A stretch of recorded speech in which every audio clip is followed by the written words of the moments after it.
Crash out is defined by Urban Dictionary as to get really mad or upset, but it's also defined as to commit an act which will result in a long prison sentence or even death.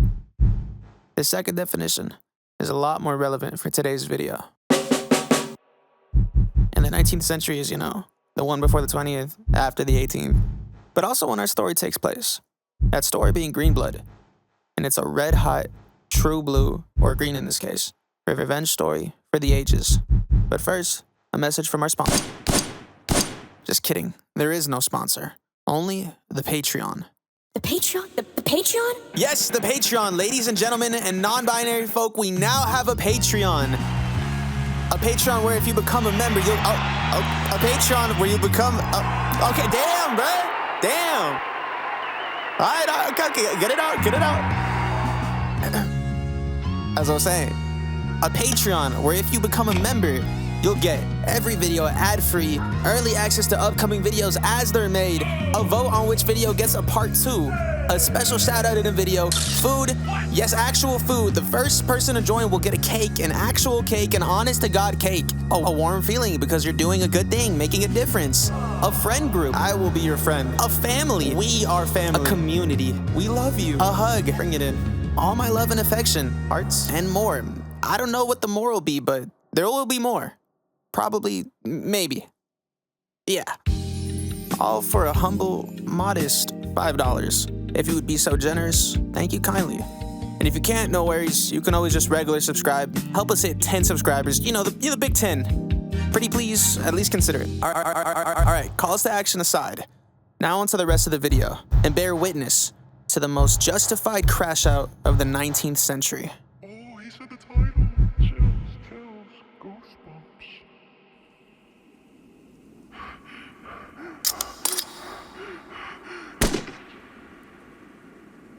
Let me go, please. I would never stop. Oh. I'm sorry. It's nothing personal. We're in America, specifically, New York City, please. and filled with European immigrants who had fled their own countries due to social or economic pressures. But unfortunately, they were met with the same poverty and religious discrimination that they had back in their previous countries. Same hard life. And there was a place specifically within New York where all those people came together. That place? The 5 Points, the worst slum in the world.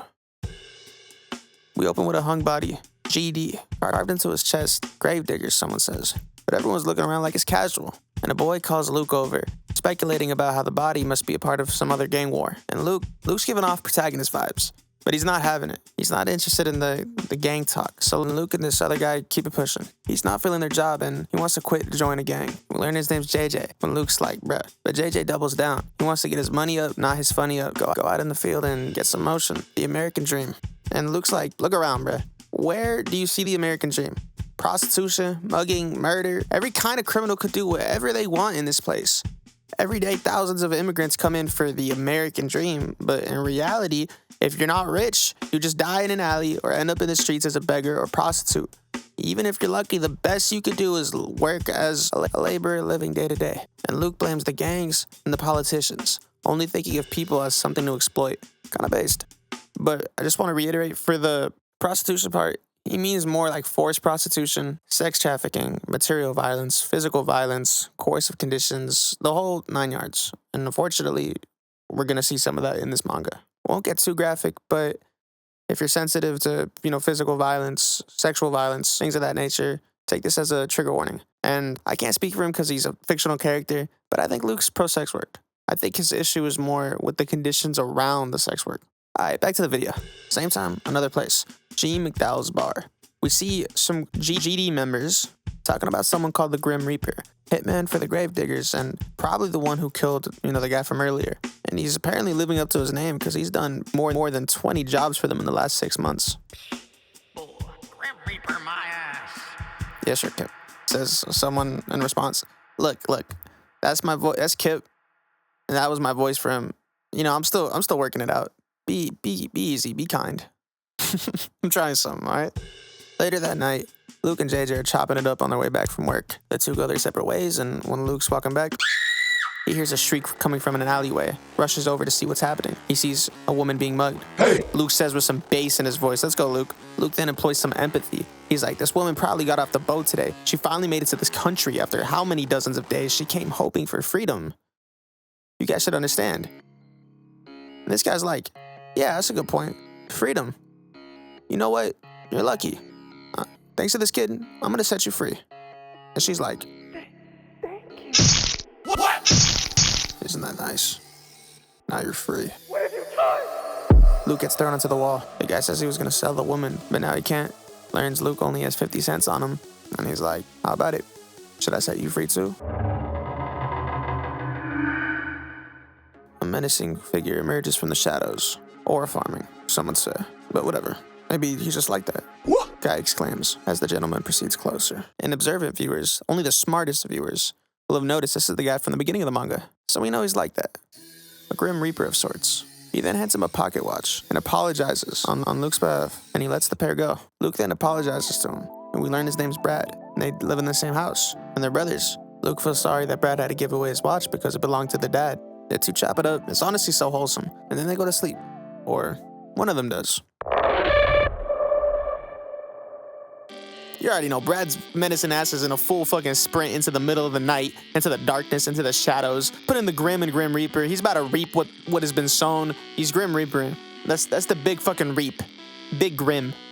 Ooh, Big Grim. I'm gonna stick with that. So he stabs and he grabs and he grabs and he stabs. And he's like, "I don't care who you kill or which woman you attack. Do whatever makes you happy. But you guys made one mistake. You hurt my little brother." Right then. You showed your fate. Bro falls to the ground, murked. Next person grabs him. He's like, Don't you think you're getting away with this? and in an attempt to grab him, the Grim Reaper's shirt rips off. GD on his chest. Grim hit him with a classic slash. Second guy down. Third guy sees us, and he's like, You, I know you. All in a black trench coat, carrying a gun knife. You're the gravedigger's hitman. The Grim Reaper. 3 men died that night. Could be you if you didn't subscribe. That'd be a shame. Am I threatening you? Oh my gosh, wait, you know what, let's keep going. Brad, I think it's the loot. Loot being the watch that was stolen from him. And inside we see a picture of 2 grave digger members, which Brad does not seem too fond for given the look in his eye. Type of look he gave him. But yeah, that's our first night following Luke and Brad Burns, 2 brothers, one who hates gangs, and the other who's, for lack of a better term, gang, as they carve a place for themselves in the worst slum in the world. But we're not done yet. Next day. Today also opens with violence. We're keeping that momentum. The Iron Butterflies, the new up-and-coming gang, kills a member of the Gravediggers. Says, times have changed. It's the Iron Butterflies reign now. As he puts one in. One through the dome ski. Blood splattered all around in the middle of broad daylight. You must be like, what the heck? How are they getting away with this? Well, we got the answer for that. As they walk by, they give a cop his weekly payment. You see the cops in 5 Point. They're corrupt. Not too unlike our own. Elsewhere at the Burn residence, our protagonistic brothers start their day. After some casual chit-chat, some brotherly bonding banter, Luke is out the door, and Brad sees him off with a smile. Elsewhere at the McDowell's bar, a cop asks the head of the Gravediggers to take out the cop that we saw earlier, the one managing the Iron Butterflies, because if he's gone out of the picture, then that cop, I'm gonna call him Freckles, will take his spot and get the Iron Butterflies weekly payments. Back at the Burns, Brad's doing some laundry, and what seems to be their landlord is like, "Bruh, you're a bum. Luke's out here grinding. You, bruh, you're not even a munch." Luke got happy as hell because, you know, he's complimenting Luke and whatnot. That's his baby brother. But at the same time, he's like, "You ain't got shit going on either." And she's like, "I take care of this tenant. That's my work." Bruh, landlording, come on. You're not doing anything. You know what I mean? Whatever. Same time, Luke's putting in pain at the dock. Then him and JJ get on break. And JJ whining again. But it's honestly valid grievances looking back. I mean, you got like 15-year-olds doing backbreaking labor in a shipyard. Like, you know what? Fair. And they're only making 50 cents an hour. Obviously, it meant more back then, but still, come on. That's money that should be going to the Sobastar Patreon. Plug aside. JJ's like, "You ever get tired of it?" And Luke's like, "Nah, I mean, I do, but it's worthwhile for my dream." Dreaming is freedom, right? And as much as I'd want to call him corny or make fun of him or, you know, do a little joke a little bit, I can't hate on a dreamer. Can't hate on a fellow dreamer. My heart goes out to him. And if you're a dreamer, drop a subscription. Help me make my dream come true. Alright, that's corny. You can make fun of that. Back at McDowell's. Tell the crew member I have a job for him. Fast forward to nighttime, the brothers are talking a bit, and Luke asks Brad if he remembers that they'll get out of here one day. Then they'll head west and get themselves a bunch of land that's just theirs. Brad says no. He hasn't forgotten. Then while Luke's asleep, Brad meets up with a gravedigger member who has a job for him. That job, to kill a cop. Brad doesn't even hesitate, locks in, as he accepts the down payment with a fiery resolve in his eyes. New location dropped. A brothel. Brad's with a girl in a room, and she asks him about his father as he's looking at the picture of the pocket watch. Brad doesn't answer, and instead we learn her name is Emma, and that she's holding onto the weapons that he uses, or the Grim Reaper uses. Emma pleads to Brad to leave the murder stuff behind, but as Brad suits up, her words fall on deaf ears. Brad says he'll do it until he finishes what he set out to do, and he sets out of the brothel, and then sits in a church pew. Heads locked in prayer, head bowed, eyes open. We learned that Brad Burns was prepared to go to hell. He had no thought of confessing his sins or praying for God's forgiveness. He prayed at the church for one thing only, that he may bring the man he must kill into hell with him. That was Brad's prayer. That night, we follow the two cops, Tubbs and Freckles. You may be like, damn, Tubbs is kind of mean, but at the same time, Brad, he's a corrupt cop, you know what I mean? Like, you know, two wrongs, whatever. I guess two wrongs don't make it right, but you know what I mean. Yeah, so they're chatting, and before they go their separate ways, Tubbs is like, see you tomorrow. And he's like, yeah, see ya. But in his head, he's like, For you, there ain't gonna be a tomorrow. I don't hate the voice. Again, like, we're just starting out. This character will be around for a while. I have plenty of time to get his voice right, trust. And so the cop goes back home, and he sees a figure waiting for him. So I guess I don't have that much time. And I guess he doesn't have that much time either. But if you haven't figured it out by now, Freckles is the cop that the gravediggers are taken out. And it went like how you'd expect. Back at McDowell's, Brad gets his check, and the two reminisce. You know, they do a little bit of aura farming, but instead it's like with trauma. It's like they trauma farm. We get a little bit of trauma farming. Speaking of, if you like trauma farming, a little bit of trauma, a little bit of aura farming, check out the Rikudu video. And with his newly acquired money, Brad then gives it to a detective. He's hoping to find his dad. Why? He wants to kill his dad. Anyways, after Brad is now kicking it with Emma, they're doing a post-game interview, you know, post-murder debrief. They're going trauma for trauma, they're bonding. And next day, we see Kip mad as heck at his pops for not getting the job to kill the cop. He's like, I'm gonna run this place, let me step up. In like a way brattier, annoying way. And the old man's like, oh brother, my kid's a nepo baby. And then, you know, like disciplines him and shit like that. And then Kip, now with this anger from being, you know, publicly humiliated, he kind of got like spanked. It's the equivalent of getting like spanked in front of company. You got hit in front of company. And Kip takes all this rage to the brothel. And as he's being serviced by one of the new girls, she says it's cute. And Kip loses his mind, cuts her, and throws her out the window. And she lands right in front of Brad and Luke walking by. Brad spots Kip, and Luke gets her to a doctor. Emma tells Brad that Kip's the one who did it, and is really racked by guilt because she's the one who brought her into the salon. Luke then joins the two, and Emma catches a glimpse of how Brad kept his humanity in the 5 points. Next day at the saloon, Kip tells his dad that he'll find the culprit, and Brad gets a job, the job being Kip's bodyguard. The two then head off into the night, and Kip finds a random man to kill in place of himself. He takes pleasure in scaring him before. Kip then leaves Brad to handle cleanup, and as he heads back, we see Emma holding the gun. You shot me. You bitch. You fucking shot me. Kill her, Brad. Kill that bitch. Emma tells Brad to step aside, and that she's gonna do it herself. Brad. The two stand off. You're just like the rest of them! I'm not a gangster who doesn't give a damn about people's lives! But he missed.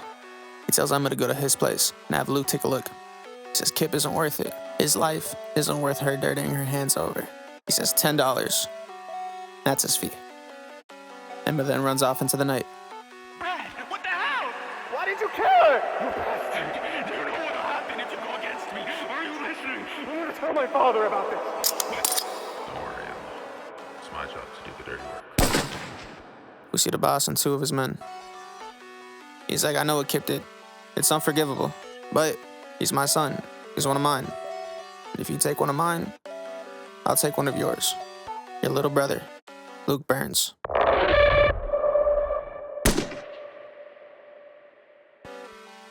Brad chooses his brother and walks away. A few days have passed and no one's seen Brad since. So Luke takes a trip to the cemetery. Because when Brad's having a rough time, he visits their mom. And before Luke goes on his way, he gives Brad an address and tells him to pay Emma a visit. He does, and the two talk for a bit, and Emma thanks him for accepting the job. And when Brad leaves, he gets caught in the rain. Just him and his thoughts.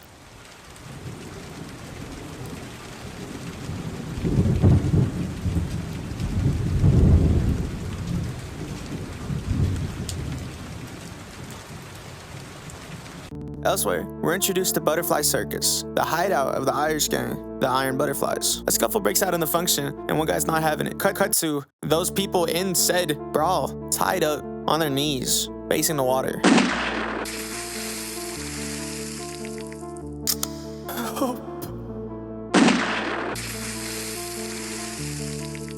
But he lets the third man go, wants him to spread the word. Tell them what happens. You defy the Iron Butterflies. This man is Raymond Fitzgerald, the second in command of the Iron Butterflies. Next day, Ray is on his way to a destination with his slimes in tow. They engage in some discussion, and talk of the town is Grim Reaper. Gravediggers this, Grim Reaper that. And Ray's not having it. But they make it to the saloon, OKK, and you know who's also there? Luke. And JJ. Bro, stop with the rhyming shit. We get it, you make music. Sub on our platforms. We know. Anyway, the boys are there because JJ wants to lose his V card, and it actually so happens that Ray is the manager of the saloon. He welcomes him in, and JJ ends up accomplishing his goal, and Luke, doesn't partake. Shortly after, Ray gets a visitor, while the boys back home debrief. And that visitor for Raymond is Kip. Next day, the boys run into Ray while they're in town, and at the same time, Kip pulls Brad for a chat, and he hits him with a hypothetical. He's like, okay, let's say there is this hitman in this gang, and this hitman always killed his target. He never spilled secrets, and he never killed anyone he wasn't ordered to. He got a lot of orders from his boss because of this. The perfect hitman. But this shit had a little brother. Let's say one day his brother's life was in danger. What would the hitman do then? You'll be coming with me. Kip tells Brad that the Iron Butterflies are at fault, and if he does anything, he's risking war. But Brad takes off fast in a mad dash. He looks toward the sky and eyes toward the floor. He passes JJ's corpse in the town and runs into Emma. He gives her a key that unlocks all the money that he's saved up until now. He tells her to give it to Luke. He admits that he was always scared of Luke finding out what he does, that he always wanted to be there for him, and he asks Emma to take care of him, and then puts a smile on his face as he says this will be the Grim Reaper's final job. And like a plane in the Bermuda Triangle, the stock market and the sugar high about to end, a crash is coming.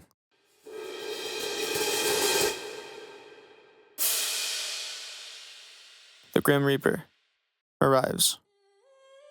Thank you for watching. Nah, I'm just kidding. But imagine if I ended it there. Holy. But Grim walks in, and without a word. Where's Luke? Brad makes it to Ray. He opens the door, and as soon as they lock eyes, it's on sight.